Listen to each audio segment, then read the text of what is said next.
The second sort of category of things you need to consider when you're holding your own cryptocurrencies by yourself is how will you retrieve and use it? Do you need a hardware wallet? Does that hardware wallet require its own battery power, or does it require a separate device? Is that something that you want to have be part of a retrieval and use mechanism? Or do you want it to be something that can very easily be passed on? And I brought some visual aids for that. Got a device here that's by EliPal called the Titan Mini, right? They say it's mini, but it's not tiny exactly.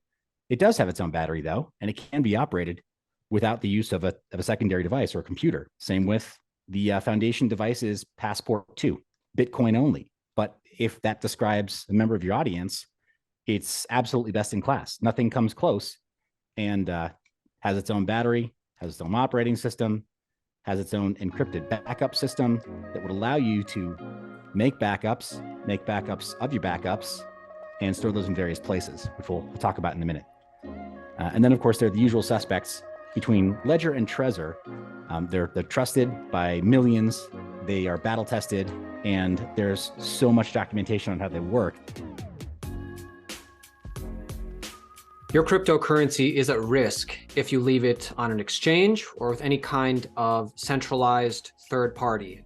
There are ways to protect your cryptocurrency, but you have to take responsibility. There are a lot of questions. How do I do that? Where do I start? Well, today we are joined by Seth, MineYour Biz. He is a tech trainer, former Microsoft, Google, Samsung, Dell. Besides Satoshi Nakamoto himself, this is the guy to talk to learn everything we need to know about how best to protect your valuable cryptocurrency. Seth, how are you doing today? I'm doing great. Thank you so much. I'm going to ask you to walk back that comment about me being second only to Satoshi. I think that Craig Wright would take exception to that. Just throwing that out there. Seth. For the folks at home, could you please give our audience your background? I've known you for a while, but for the folks at home, tell us about your tech background. Absolutely. So as you mentioned before, the last major tech Fortune 50 company that I worked for was Microsoft. And my job role there was a senior national trainer. I ushered in the era of Windows 10, if you remember when that was all being rolled out. And so in some small way, I feel responsible for all of the telemetry and frankly, spying that these companies do on people, because I worked with the salespeople who made it seem like a convincing thing to adopt in our lives. So since that time, I've really gone headfirst into the free and open source software movement, the digital personal identifying information encryption movement. I love what the Electronic Frontier Foundation and groups like it are doing in the space. And so I fancy myself not only a privacy advocate, but now a cryptocurrency educator. And like you mentioned, still just a tech trainer, but I've really focused on those technologies that help empower the individual. And a lot of them, well, they're free and open source, but they're also priceless. So yeah, that's where I'm at now. I love it. So let's jump right into it. I mean, first of all, Seth, why is self-custody so important? Self-custody is everything in a world where the cloud makes it convenient to just leave all of your photos with them, convenient to leave all of your contact information with them, and convenient to sometimes even write your personal communications. Like, when you're in Gmail, having an email auto drafted for you and auto completing your sentences. If we don't watch ourselves and we don't start to take a little more accountability for owning all these things, we may find that even our very brain power and our own identities are being taken over by some kind of an AI or algorithm somewhere. So it is, in part, it's being a sovereign individual. It's being a person that can grow and has the opportunity to make mistakes along the way too, during that growth period. And that requires that you not be canceled over making dumb mistakes or saying dumb things, or maybe spending on something that you didn't want somebody else to know that you spent something on because you view it as a mistake. And yeah, if we don't know how to properly take care of our own speech and our own spending, then we can't have that future that's taken away from us. So too much convenience is a bad thing. So I want to know how to self-custody. There's so many different, things. I don't know where to begin. Seth, help me understand how best I can do this.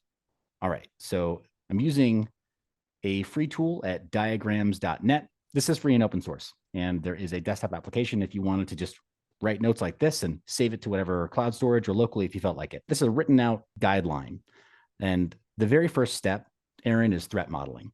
And most people ask, what's threat modeling? Well, Very simply, it's paying attention to every possible attack surface that you have in terms of your self custody for cryptos, right? To ensure your speech and your spending specifically.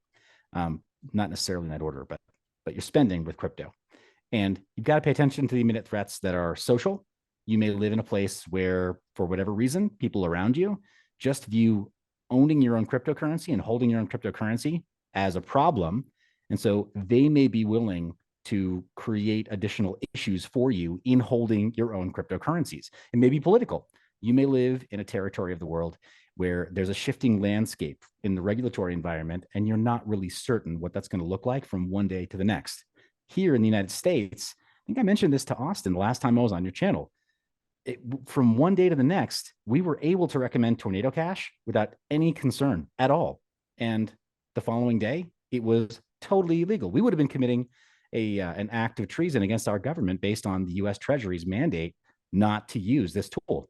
And so that can change. We need to factor that in when we're figuring out how to custody our crypto assets.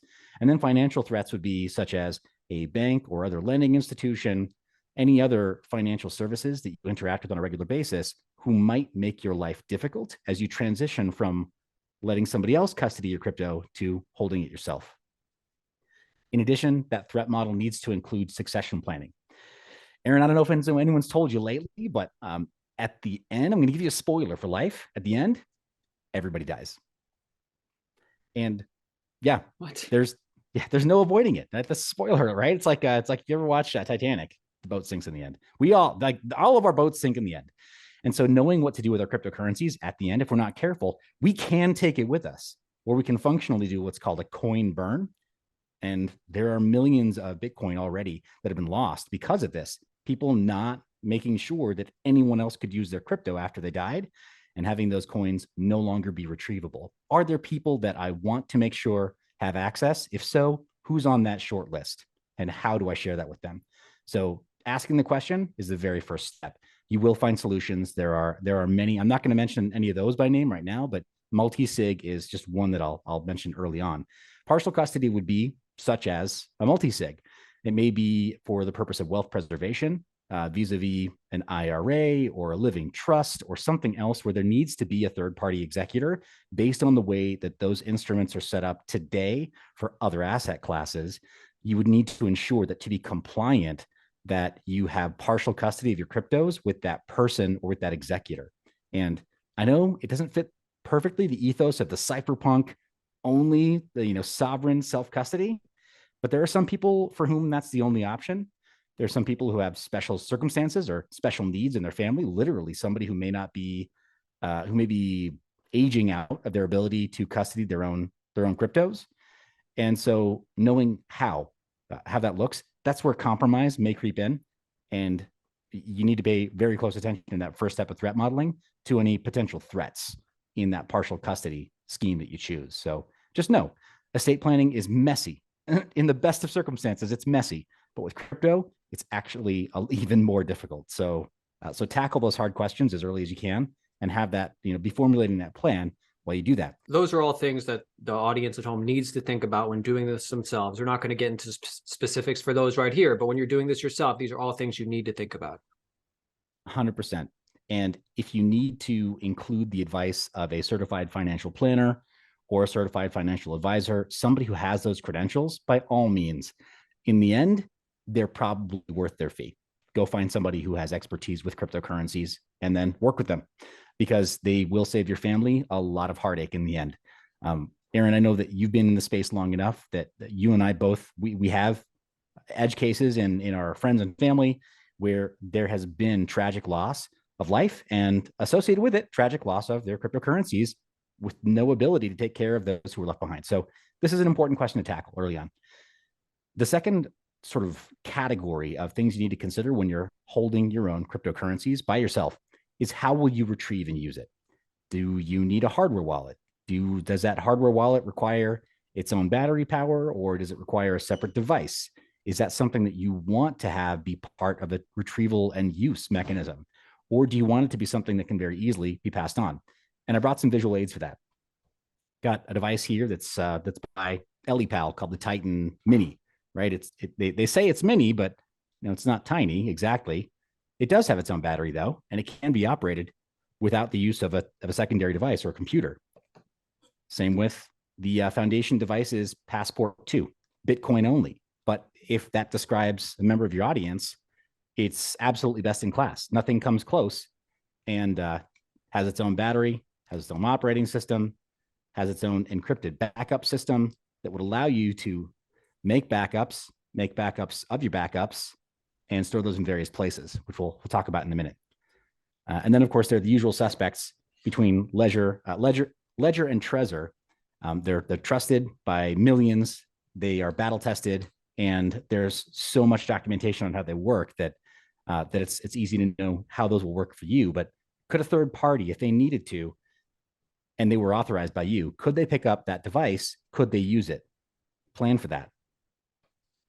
And then, of course, being able to use multiple signatures to secure your funds between maybe yourself and an executor of your estate, or yourself and a trusted loved one or family member, friend. That's something you have to figure out in terms of retrieval and use. Could you do this alone? Could you do this, or could somebody else do it if you were incapacitated or unavailable? And how many people would it take? So those are questions, again, that I don't have a hard answer to anybody in your audience, but that they'll have to ask themselves and figure out for their situation. I like it, dude. Very helpful. I think when people come in, they hear Ledger or Trezor, but they don't really think about some of this other stuff. Yeah, part of what I do right now is I've helped in working with the compliance, the finance, and the executive as well as operations teams of a talent management agency that needed to custody its own crypto, and had to work with all those 4 departments to gain mind share in coming up with a proper threat model and the proper procedure for accepting cryptocurrencies, paying out cryptocurrencies, accounting for them. This can look very different between institutions and individuals, but the questions are the same. So yeah, appreciate that. The last part is the one that most people jump into. And like you said, they're like, oh, cool. Well, I see a referral link in the description, which it's a good idea to have these tools, right? But they are just tools until you have a plan. And they normally jump to this one. And that is your plan is really just a preemptive response to threats. And if you haven't thought through those threats, you're not really working through a plan. You're just grabbing another tool. You need to figure out how to use it with that plan. So yeah, maybe get a hardware wallet. Maybe get an offline seed phrase backup. It can be a metal plate, or it can be one of these resin dipped paper, devices, or it can be a stone folio or block. The stone folio where you write in it with glow in the dark ink or something. What? Or there are so many different solutions there. But again, based on your threat model, you'll know what's right for you. So don't get hung up on the exact how. Figure out what you're defending against and why, and then the how becomes a lot more obvious for you. Mm-hmm.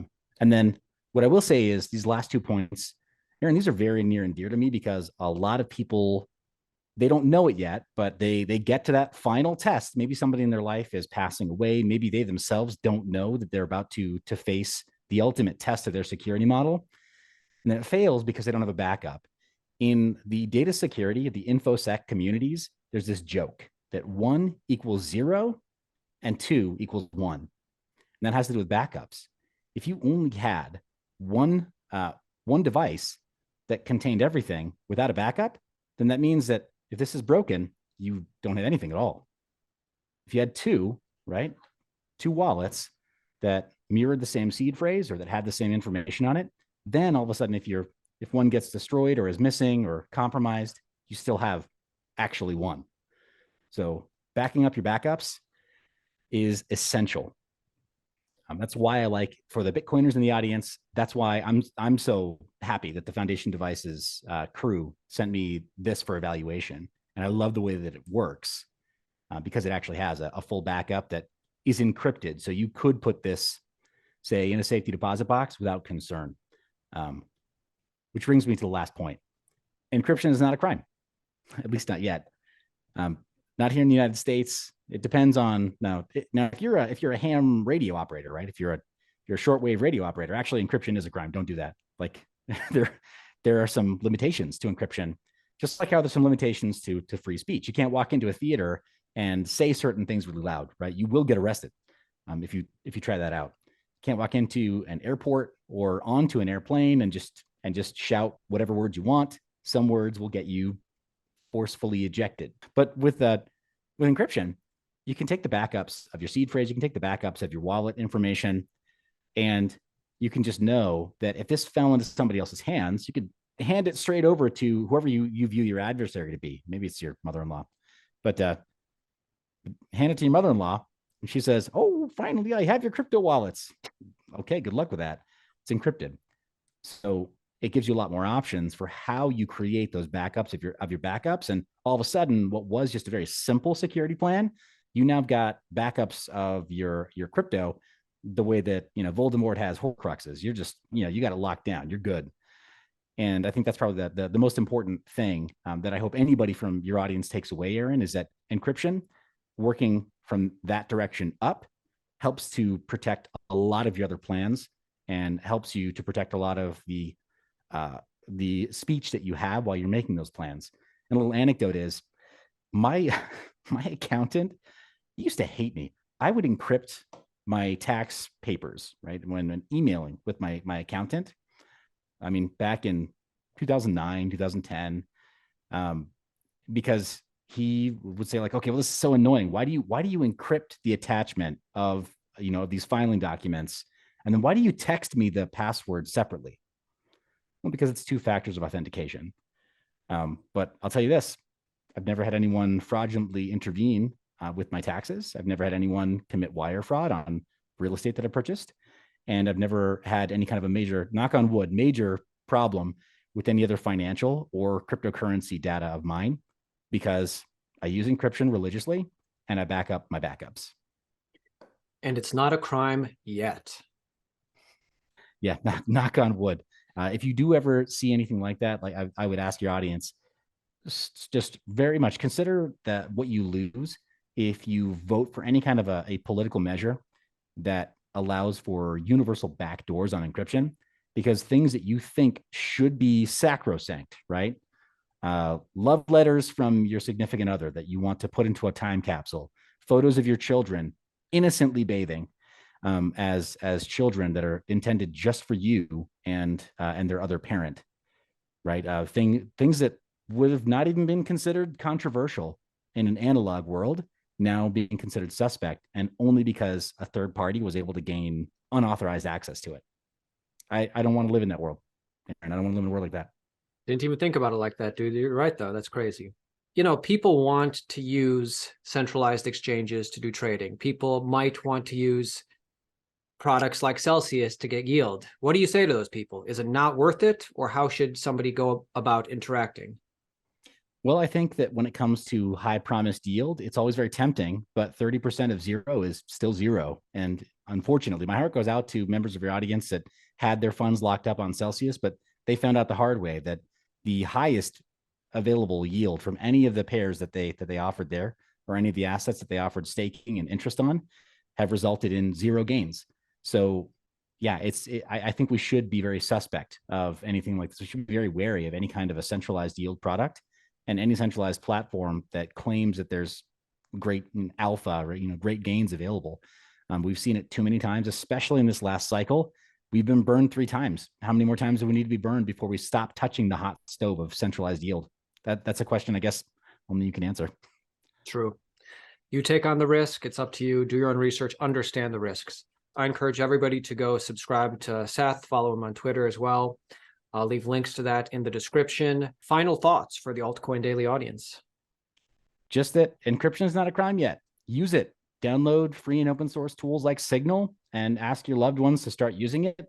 Make encryption and make privacy tools normal. They're not a crime right now. And if you just use them to communicate with your loved ones, then the stigma is gone. It's not just for drug dealers and bad people. Frankly, it never was, but you can help normalize it. Cool. Thanks so much for coming on today, Seth. My pleasure.